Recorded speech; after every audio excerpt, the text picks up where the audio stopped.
Greetings, everyone. Welcome to our exclusive Global Leading Voices webinar campaign. We are delighted to have you join us here today. Please be informed that if you have any questions during the presentation, you may type them into the question box in your control panel. The presenter will answer your questions at the end of the presentation accordingly. Now, without further ado, we will turn the time over to our presenter, who will begin shortly. Hello and welcome to this PCB webinar, How to Keep Out of Trouble with the GDPR. I'm James Castro-Edwards and I'm a partner at City of London law firm Wedlake Bell. I also lead our outsourced data protection officer service, ProDPO. I've been practicing in data protection since 2004, advising domestic and international companies on how to comply with applicable data protection law. And more recently, I wrote a textbook on the GDPR for the Law Society, which is our governing body for solicitors in the UK. So what am I going to cover today? As you'll be aware, the GDPR has been in effect for almost a year. So what we're going to look at is what has that meant in practice. So first of all, what has kept organisations busy, how those new obligations introduced by the GDPR are challenging companies in terms of compliance. Then I'm going to talk about enforcement action. So the GDPR generated an unprecedented level of publicity for a piece of legislation, and this is not least as a result of the fines that it included. So what we will look at is whether these powers granted to the European data protection authorities have materialized into fines, and give some examples, some of the big names that have been involved. And lastly, I'm going to take a look at some lessons learned. So what organisations can do in order to keep out of trouble. There should be a short time for Q&A afterwards, so I should be able to take some questions. So we're quite pressed for time and we've got a lot to cover, so I shall get on with the first part of this talk, which is living with the GDPR, what is keeping organisations busy.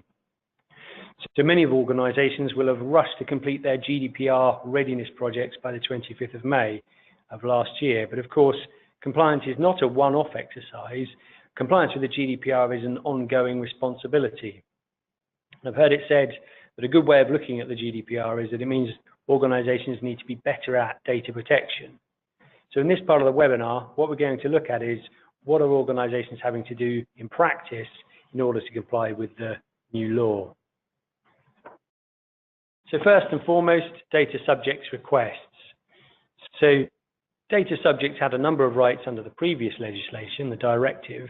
The GDPR conferred broader rights on individuals, and this is in order to give individuals choice and control about how their personal data are used. These broader rights include things like the right to be forgotten, the right to data portability, but also old favourites like, of course, the right of access.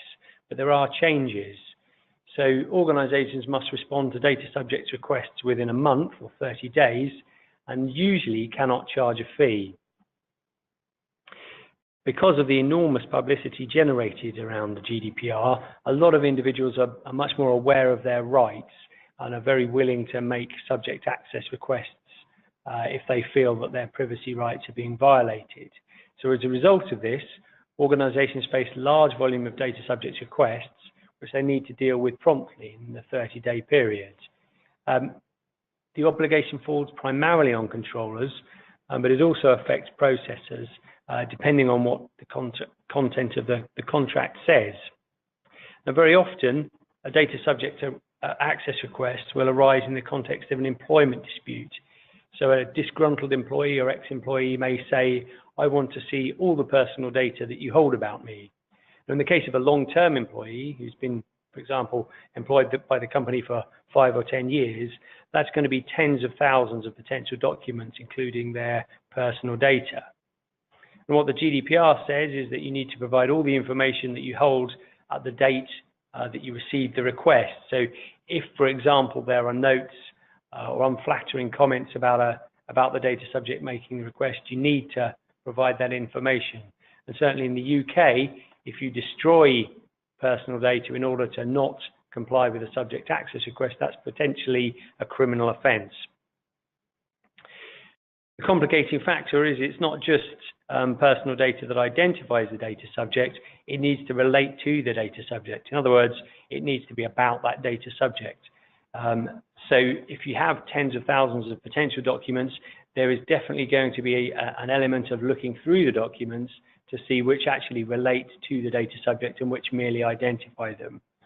But the point is that organizations must have procedures in place for dealing with subject access requests and other requests by data subjects to exercise their rights. And they need to make sure that staff are trained to recognize these requests and know how to deal with them. And of course, under the GDPR, which carries the accountability principle, you need to be able to demonstrate compliance. So very often you would need to be able to demonstrate to the regulator, if necessary, that you have not only can you meet data subjects' requests to exercise their rights, but you have a documented procedure for doing so.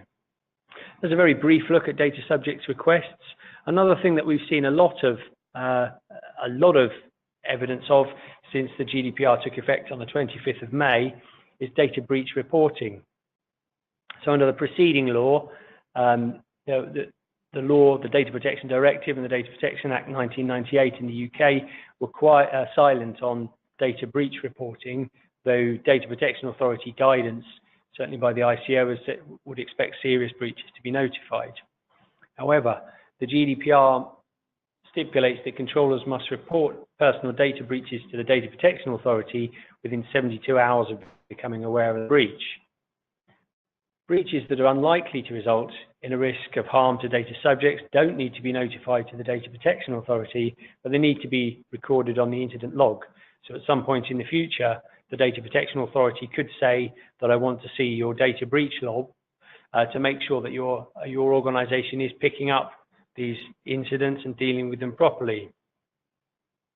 In serious cases, the breaches need to be notified to the affected data subjects. So for example, if you were to lose credit card data, you would need to tell the affected data subjects to look out for suspicious transactions involving their credit cards. Those are the obligations that fall upon controllers. If you're a processor, the obligation is to notify the controller promptly, but processors would not ordinarily be expected to notify the Data Protection Authority. Now, since the GDPR took effect, there's been a dramatic increase in data breach notification to the supervisory authorities. So there's some 59,000 breaches reported since the GDPR took effect last May. Some of these have involved high-profile organizations, which we'll be talking about later in the webinar. In the UK alone, the ICO reports something like over 500 calls a week reporting suspected data breaches. And the ICO also has observed a tendency to over-report. But at the same time, organizations are struggling to meet the 72-hour deadline for breach reporting. And note that that's 72 hours. It's not 72 working hours. So for example, if you received a data breach notification on a Friday, the 48 hours of the weekend would be part of that 72-hour period. So you might well find that you don't have very long to deal with the breach, and there'll be some element of weekend working to deal with it. Another thing that's keeping organizations busy is the documentation that relates to data sharing. So the GDPR is much more prescriptive than the directive was in relation to data sharing arrangements, which means that many arrangements need to be documented.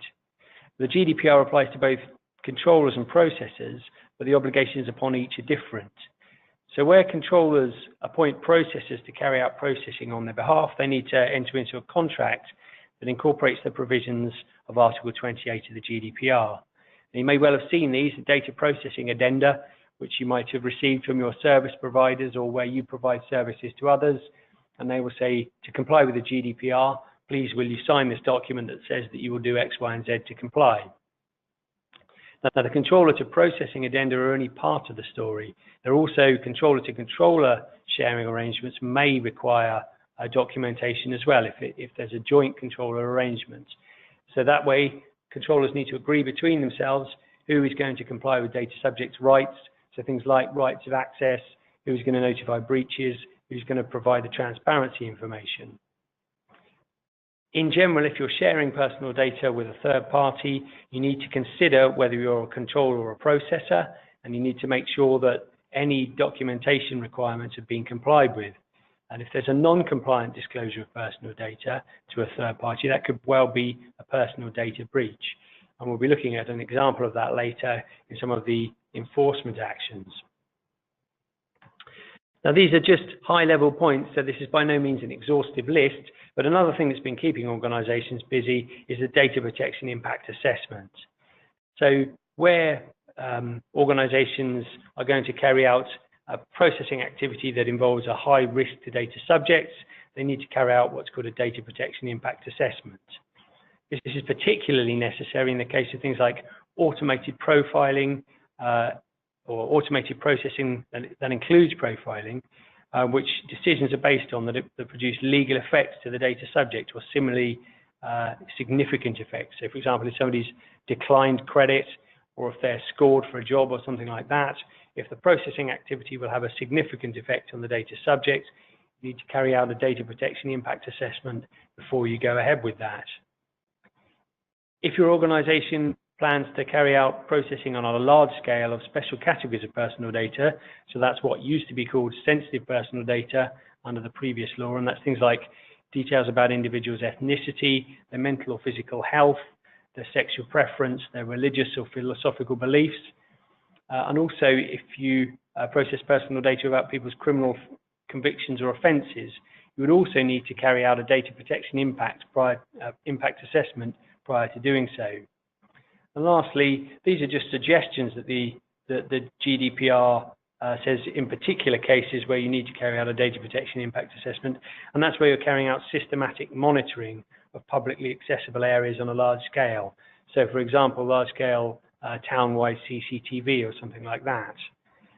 There'll be other cases as well, so that as a rule of thumb, anything that involves a risk to data subjects, then you should certainly consider a data protection impact assessment.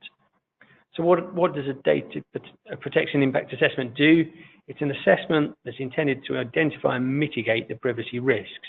Now, you won't be able to mitigate all risks. Some are unavoidable, some are necessary risks, but you certainly need to identify what they are and consider what you can do about them to prevent a breach of individuals' privacy. The reason for carrying out the assessment is so that you can mitigate these measures by incorporating the principles of privacy by design and privacy by default that are incorporated into the GDPR. So that's very much a whistle-stop through the first, our observations of what we've seen from our clients since the GDPR has taken effect, what's keeping them busy. So in a nutshell, it's the subjects access requests, data subjects exercising their right to be forgotten, things like that. Data breach notification is keeping organizations busy and populating that data breach log, which the GDPR requires you to do. Things like data protection impact assessments and your third-party agreements. Now, what happens if you get it wrong? Well, the GDPR received an unprecedented degree of publicity, not least because of the size of the fines if you breach the GDPR's provisions. The magnitude of those fines was deliberately included by the European Commission so that it would escalate data protection to a corporate board level topic. In other words, instead of ignoring data protection, boards of companies will think, right, how do we comply with this to avoid these enormous fines? In the run-up to the GDPR, there were some pretty horrendous predictions of enormous fines becoming commonplace, and this was so widespread that the ICO in the UK took the step of issuing a myth debunking blog on its website to stop people worrying unnecessarily about enormous fines for minor transgressions. So that said, there have been enforcement action taken by data protection authorities in Europe since the law took effect. So we're going to look at some of these examples. So what we're going to cover in this part of the talk is firstly the big fines. So there have been fines to Facebook, Equifax and Google. I'm also going to talk about what the Information Commission has done in the last 12 months in the UK in respect to fines, the sorts of things that organisations have got wrong, and also some trends and predictions, so the likely direction of travel, and also some suggestions on how you can keep out of trouble with the regulator. So without any further ado, let's look at the first one. So Facebook, on the 25th of October in the UK, the ICO announced that it was going to fine Facebook £500,000 for data protection breaches. So the fine followed an ICO investigation that found that between 2007 and 2014, Facebook processed users' personal information unfairly by allowing an app developer to use that personal data without sufficiently informing the data subjects and obtaining their consent. And it allowed access to app developers where even if users had not downloaded the app, but were friends with people who had downloaded the app. So it was Dr. Alexander Kogan and his company GSR, which used a personality quiz to harvest Facebook data of around 87 million people in total using this approach. So Facebook failed to keep personal data secure because it failed to carry out suitable checks on third-party app developers that use the platform, including the SCL Group, which is the parent company of Cambridge Analytica. And of course, the Cambridge Analytica and Facebook story has been very, very widely publicized. Now, you may be saying, well, I thought the fines were up to 20 million euros or 4%, and £500,000 is just a drop in the ocean compared to that. But of course, the ICO fines relate to non-compliance that occurred prior to the 25th of May 2018. So these fines were under the Data Protection Act 1998, which is subject to a maximum of £500,000. So as a result, the fines would have been a lot higher had this taken place under the GDPR. Now, the Irish Data Protection Commissioner is investigating Facebook for alleged breaches of the GDPR, and of course, those fines are potentially a lot higher. Now, without going into the details in too much depth, given the time that we have, what got Facebook into trouble? Well, here's an important consideration. Transparency is the key. So if you are relying on individuals' consent to process their personal data, you must inform them of what you're doing. You need to include the information that the GDPR says you have to tell people, and that's set out in Articles 13 and 14 of the GDPR. And if you are relying on consent, that consent needs to be informed. And the presumption goes in favor of the data subject. So it's up to you, up to your organization to prove that you obtained consent, not for the individual to prove that they didn't provide consent. So if you're using website privacy notices and you're relying on individuals' consent, you must make sure that those privacy notices meet the requirements of the GDPR, and any consent that you rely on to take people's personal data and use it or share it with third parties also meets the requirements of the GDPR. If you share personal data with third parties, you need to have a lawful basis for doing so. And if you cast your mind back a few slides to the data sharing arrangements that I mentioned, if you may need to have documentation in place where you share personal data with another company, whether there is a controller or a processor. So on to the next one, Equifax. So in last year, the ICO fined credit rating agency Equifax for failing to protect the personal data of 15 million Britons. And the cyber attack took place on Equifax's US-based systems, and it exposed the personal data of 146 million people. 15 million of those were UK citizens. So this is why the Information Commissioner became involved. Now, in the US, Equifax Inc., the US parent, have been warned about a critical vulnerability by the US Department of Homeland Security, but didn't take appropriate action to fix that, according to the Information Commissioner's office. So in the UK, the Equifax Limited, the UK company, failed to take appropriate steps to ensure that its US parent was processing personal data on its behalf, failed to protect personal data relating to those 15 million UK data subjects. So the significance of this, again, it's £500,000 because it's still under the Data Protection Act, and the ICO has not yet issued fines under the GDPR. But this is the first example of the ICO resorting to the maximum fine under the Data Protection Act of £500,000.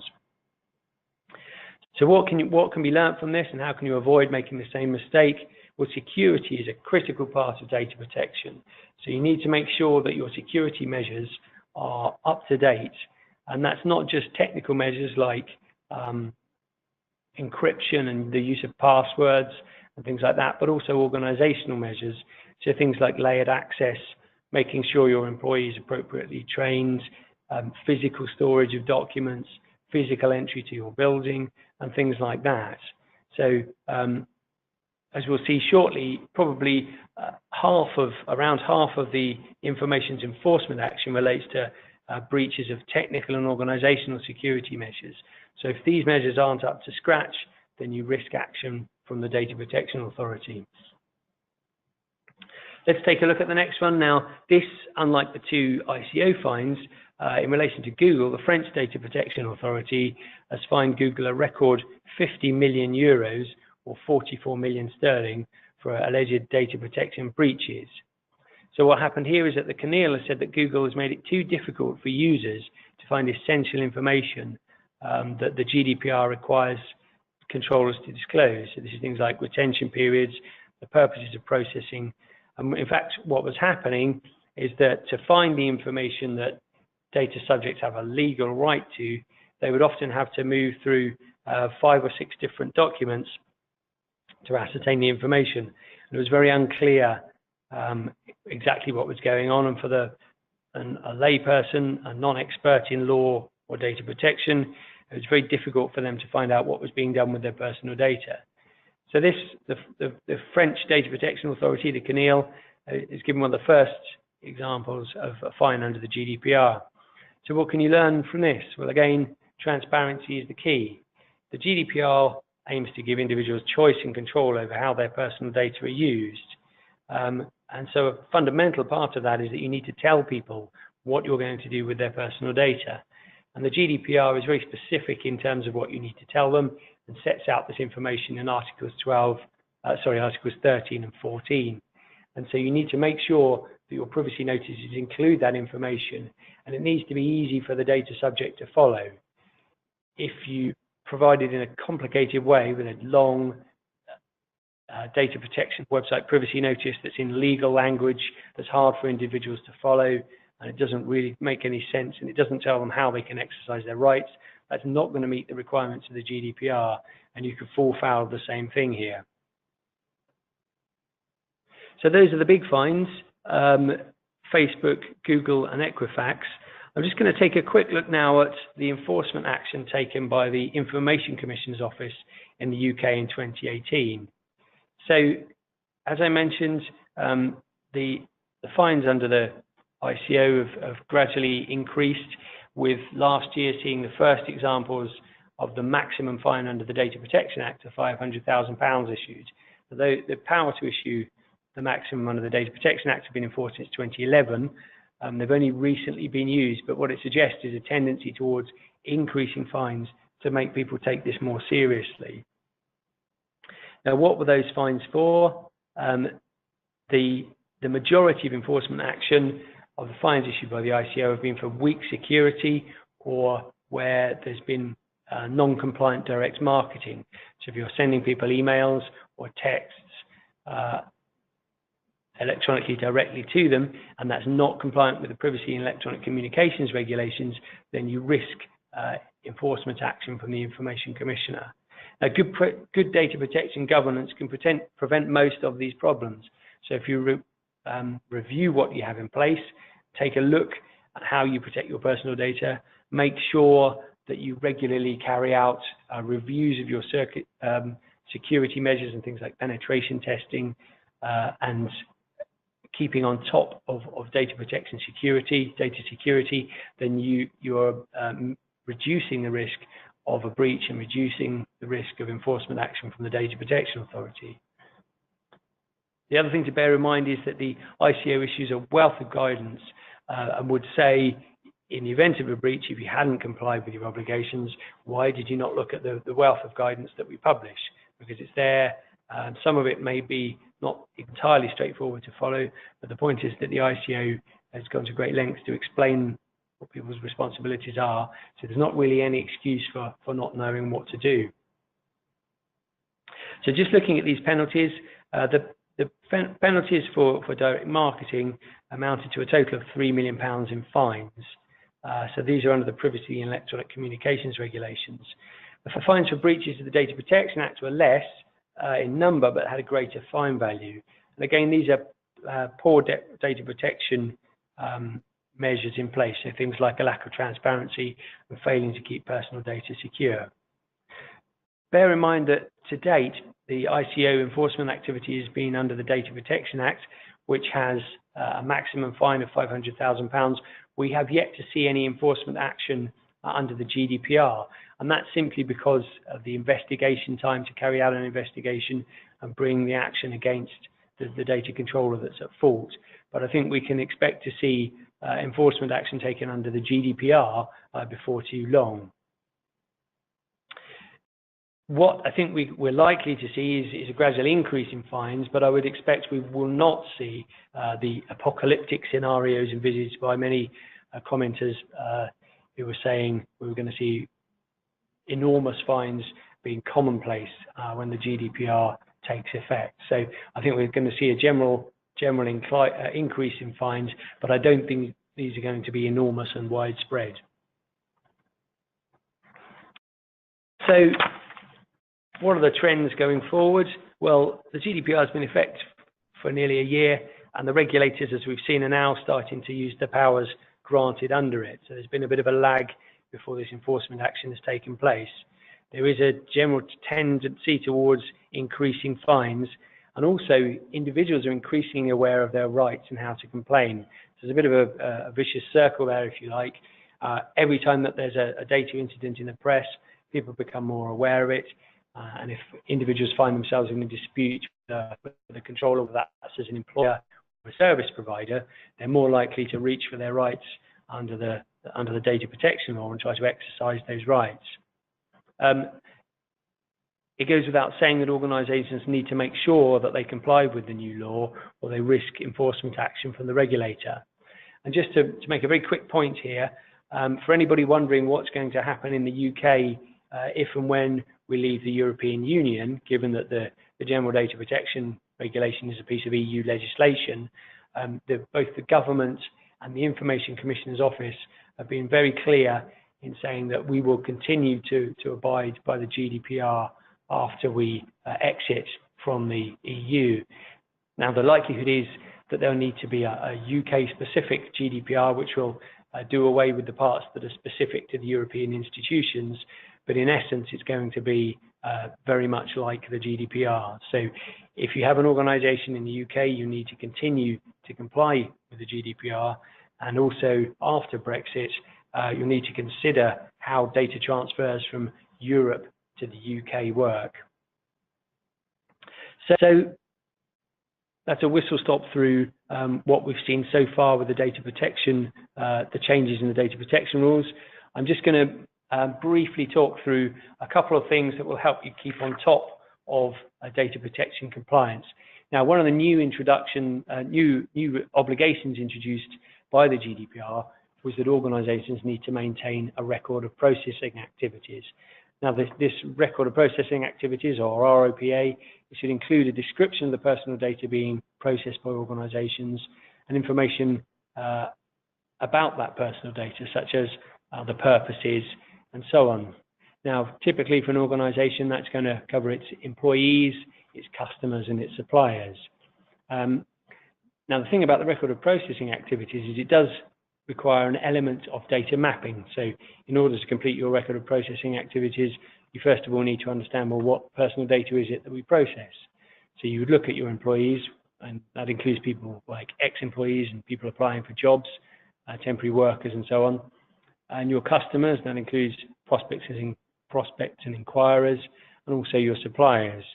So the exercise involves looking at those data subjects, seeing what personal data you hold about them. Is that personal data protected? And looking around that and documenting the process. So as you identify the personal data you hold and you work through the record of processing activities, you can make sure that your processing meets the principles of the GDPR. And you can also make sure that any processing activities that you carry out are reflected in your transparency notices, which I've explained before. And as I've mentioned at length, I hope, that if your transparency notices, so your website privacy notice, isn't accurate and doesn't easily reflect what you're doing with personal data, there is a risk of enforcement action from the Data Protection Authority. So this accountability principle, which means that must not only comply with the GDPR, but be able to demonstrate compliance.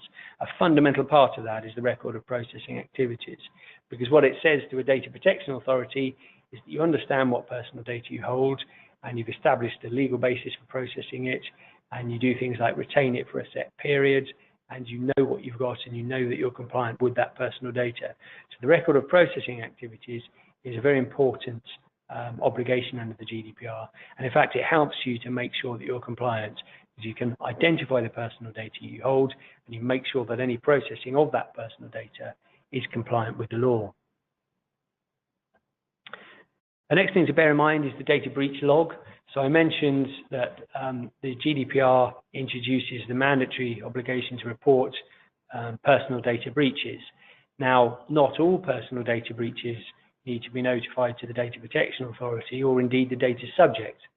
But what you do need to do is, for those breaches that you decide do not need to be reported, you need to maintain a register of them so that you can show the Data Protection Authority, should the need arise, that you are spotting breaches, and that internally within your organization you have the means in place to spot breaches and escalate them and contain those breaches and protect individuals' personal data. The breach log is, in that case, it's an essential piece of documentation, and it helps you demonstrate the accountability principle. And so a part of that is to make sure that staff understand what their obligations are. So you need to have staff that have been properly trained, they understand what the data protection rules mean for them, and they know what the data protection policy and the breach management policy, all of those things, they know what their obligations are, they know how to protect personal data in accordance with the rules. So that's all from me. That's very much a whistle stop through what we've seen so far under the data protection rules and how to keep out of trouble. I'm just going to hand you over to Arjan, who's just going to talk through the GDPR courses. So over to you, Arjan. Thank you, James, for this great presentation. I want to inform you that PCB provides training and certification services for GDPR Introduction, Foundation, and Certified Data Protection Officer. A PCB certificate on these courses will show your dedication in implementing and managing GDPR processes and frameworks, and most importantly, you will be recognized worldwide. Now we'll go ahead and take some time to answer some of the questions regarding today's session. The first question is, on average, companies take nearly 200 days to detect a breach. How does the GDPR handle this situation? That's a very good question. So the GDPR says that you have to notify breaches within 72 hours of becoming aware of the breach. So as I mentioned, that's 72 hours, not 72 working hours. So if you are notified or become aware of a breach on the Friday lunchtime, even though 48 hours of the 72-hour period fall over the weekend, you've still only got until around Monday lunchtime to report that breach to the Data Protection Authority. Now, bear in mind that the obligation is to notify once you've become aware of the breach. And so if it becomes, if there's 200 hours, if it takes the company, 200 days to become aware of a breach, then obviously you would notify 72 hours after that period. But the longer that you are unaware of a breach, or if you go beyond the 72-hour period for notifying to the Data Protection Authority, that doesn't look good from a data protection governance point of view. So what it would suggest is, if it takes 200 days to recognize a breach, then it suggests that internally you might not necessarily have the data protection policies and procedures and processes in place, enabling your organization to spot and escalate breaches. So we deal with a broad range of clients, and the good ones are constantly reporting incidents which may or may not be a personal data breach, but they don't require notification. But what they do demonstrate is that the client's staff quickly recognize what breaches are, and they know how to escalate them. And what that says, their data incident log might be quite long and contain a lot of a lot of details. But what it says is that actually that they are very much on top of data protection. Their staff are well trained, their policies are effective, and they're spotting breaches and dealing with them promptly, so that not many of them, if any, need to be reported to the Data Protection Authority, and no data subjects are put at risk. Thank you, James. Another very interesting question in regards to data breach reportings. Which factors should a company consider when choosing whether to report a data breach to the data authority or not?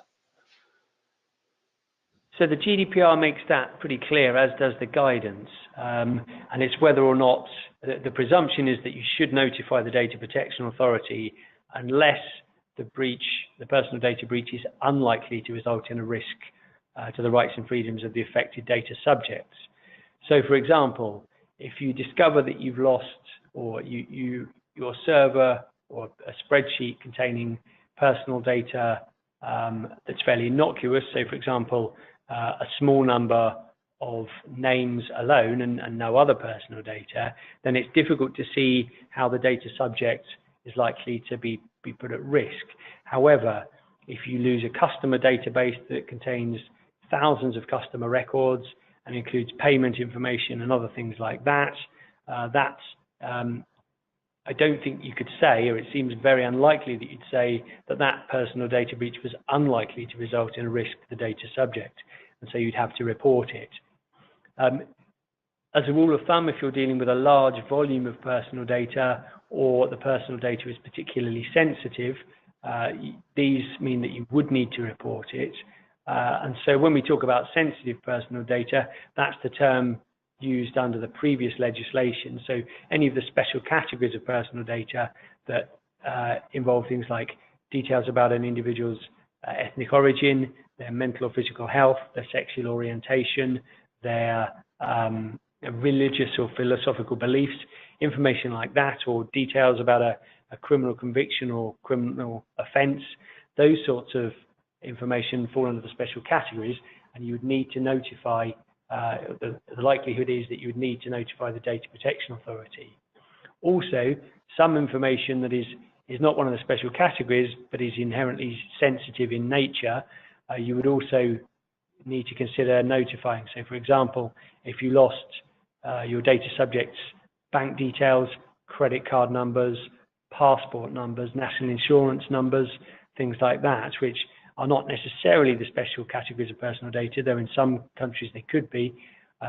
Again, that's the sort of breach that you would need to notify to the Data Protection Authority. And the point to bear in mind is, what harm could the data subject suffer from this information? You need to think about that. And even if it's not a financial loss, but it would cause them distress or embarrassment, or they'd be very upset to know this information was in the public domain, then you would need to, or the likelihood is that you'll need to notify the Data Protection Authority. Thank you, James. Another interesting question. It says, can you please explore a little bit the responsibility of a data protection officer related to 4 main tasks you mentioned that keep organizations busy to comply with GDPR? Yes, okay, so the Data Protection Officer acts as the internal expert, so they need to be an expert in data protection law and practice. They need to inform the organization what its obligations are under the data protection rules, and they need to monitor compliance. They have other responsibilities as well, but those are the main ones.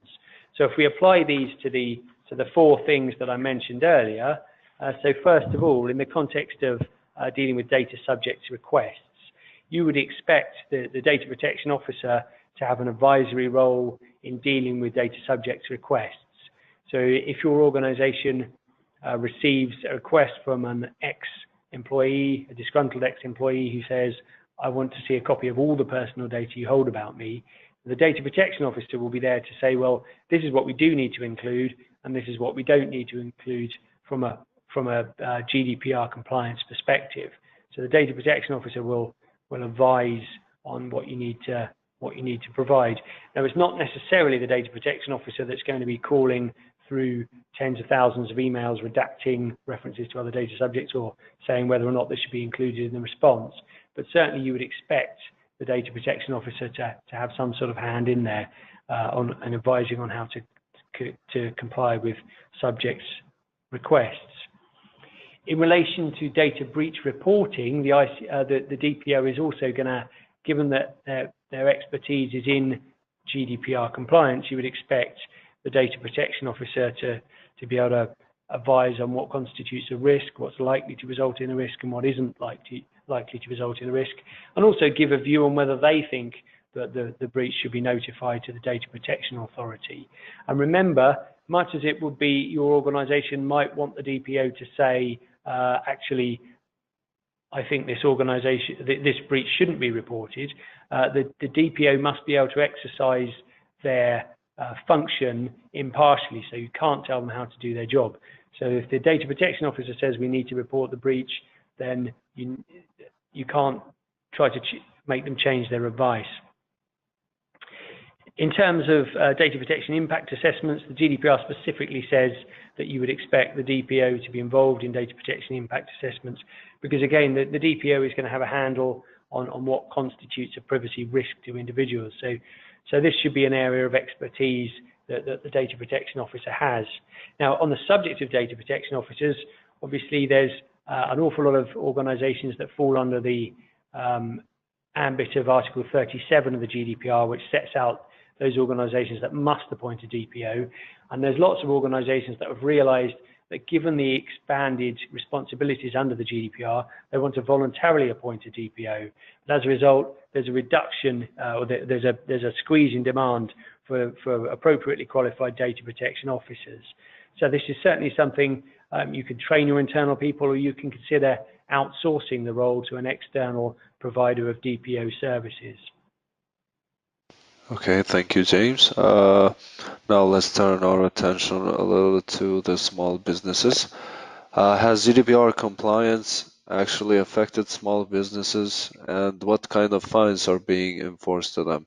Are the rules the same for big enterprises and for small ones, or do they differ?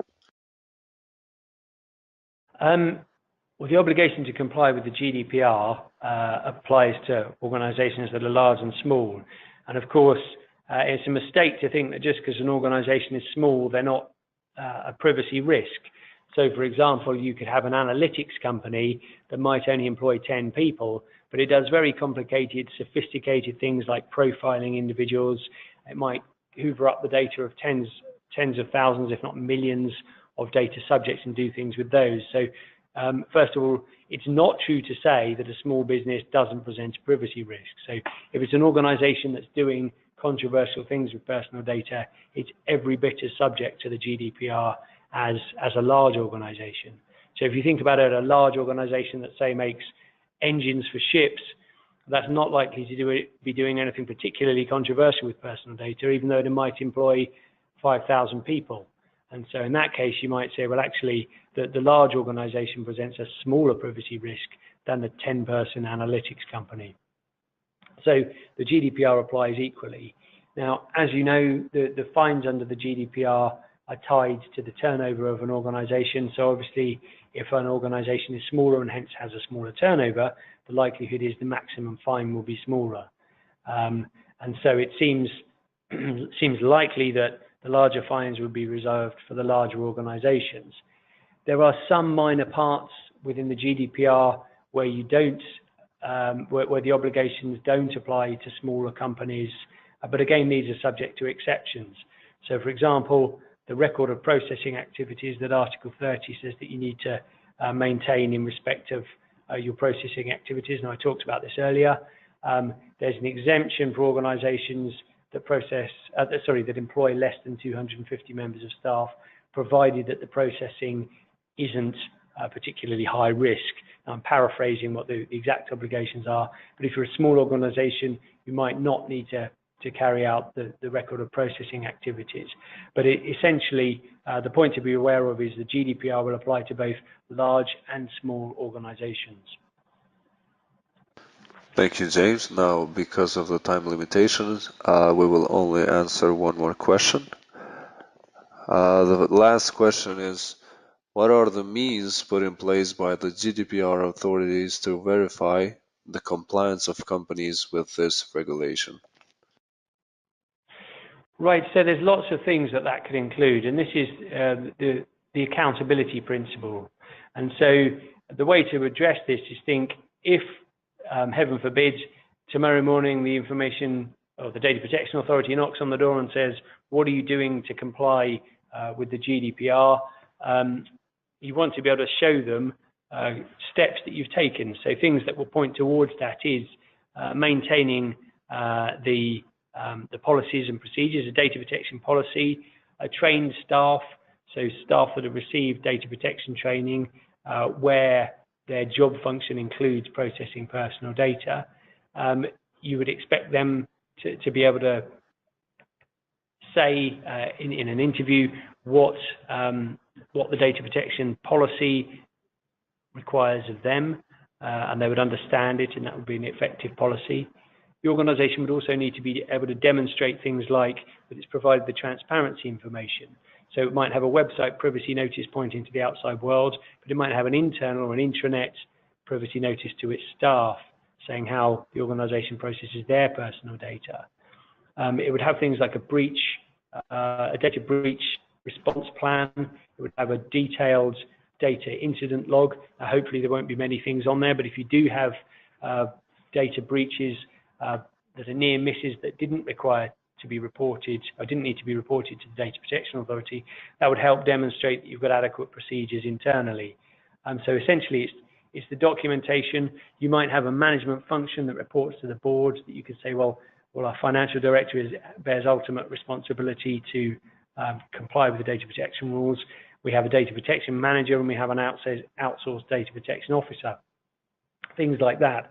But what you're looking to do is build up a story that demonstrates in a documented form that you've positively taken steps to comply with your obligations under the GDPR, and they're not only have you taken them, but they are effective. So it's not a one-off exercise that you can put in a drawer and forget. It's an ongoing data protection within the organization. It's a way of life, if you like. Well, thank you, James, once again for this outstanding session, and thank you everyone for attending today's webinar. I would like to let you know that this webinar will be recorded and posted on our website as well as on our YouTube channel together with the slides of the presentation. For more information about our upcoming webinars, you can visit our website www.becb.com. Thank you all and have a great day.